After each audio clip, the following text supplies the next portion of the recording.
আসসালামু আলাইকুম ওরহমতুল্লাহি ওবরাকাতুহু।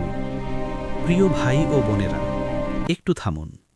এই মুহূর্তে যা শুনতে যাচ্ছেন, এটা কোনো সাধারণ ভিডিও নয়, এটা কোনো উপদেশের তালিকাও নয়, এটা কাউকে ভয় দেখানোর বার্তাও নয়। আজ আমি আপনাদের শোনাতে যাচ্ছি একটি চিঠি, কিন্তু এই চিঠি কাগজে লেখা নয়, কালিতে লেখা নয়, এটা মানুষের ভাষায় সীমাবদ্ধ কোনো লেখা নয়। এই চিঠি কোনো মানুষ লেখেনি, কোনো কবির কল্পনাও নয়, কোনো প্রেমিকের আবেগ থেকেও আসেনি।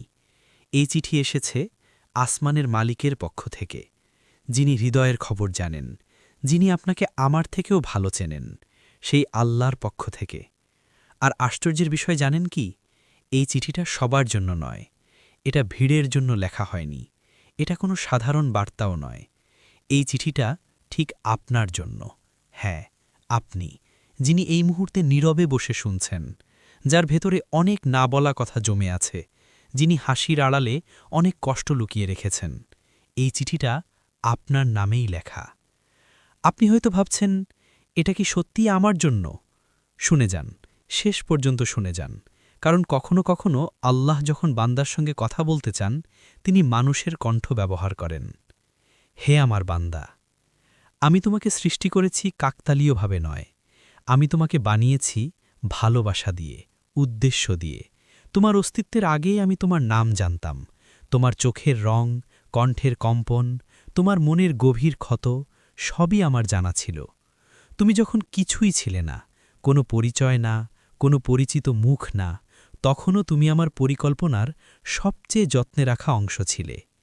তুমি যখন পৃথিবীতে এসে প্রথমবার কেঁদেছিলে, মানুষ ভেবেছিল এটা একটি শিশুর কান্না, কিন্তু আমি জানতাম এই কান্নার ভেতরে লুকিয়ে আছে এমন এক হৃদয়, যেটা একদিন অনেক বোঝা বহন করবে। তাই আগেই আমি তোমার জন্য প্রস্তুত করে রেখেছিলাম ধৈর্য, যাতে তুমি ভেঙে না পড়ো। আমি রেখেছিলাম আশা, যাতে অন্ধকারেও তুমি পথ খুঁজে পাও। আমি খুলে রেখেছিলাম আমার রহমতের দরজা, যাতে তুমি যতবার ক্লান্ত হয়ে ফিরে আসো, ততবারই আমাকে পাও। বান্দার কষ্ট আল্লাহ জানেন। হে আমার বান্দা, আমি দেখেছি কত রাত তুমি কারো অজান্তে চোখ মুছেছ। সবাই ঘুমিয়ে পড়ার পর তুমি নিঃশব্দে ভেঙে পড়েছ।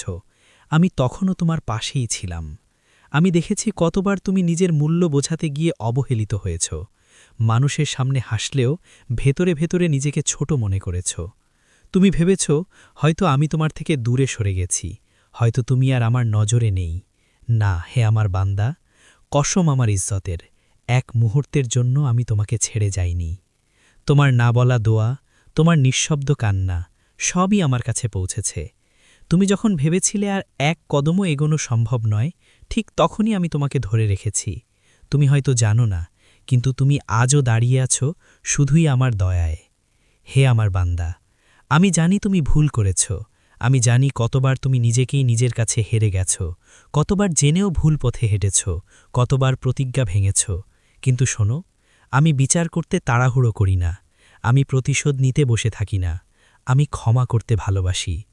তুমি যতবার লজ্জা নিয়ে মাথা নত করেছ, আমি ততবারই তোমাকে আমার রহমতের চাদরে ঢেকে নিয়েছি। আর তুমি যখন ভেবেছ এবার সব শেষ, ঠিক তখনই আমি তোমার অন্তরে ফিসফিস করে বলেছি, হে আমার বান্দা, আমার রহমত থেকে নিরাশ হইও না। তোমার গুনাহ যত বড়ই হোক, আমার দয়া তার চেয়েও বড়। ফিরে আসার আহ্বান। হে আমার বান্দা, এখনও সময় আছে।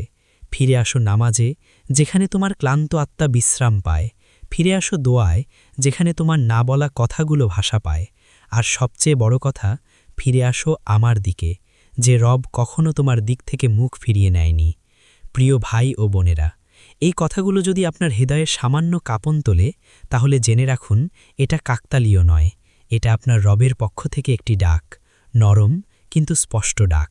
কারণ আসমান থেকে আসা ভালোবাসা কখনো শেষ হয় না। ফিরে আসুন, আল্লাহ আপনাকে গ্রহণ করবেন, যেমনটি তিনি সবসময়ই করে আসছেন। আল্লাহ হাফেজ।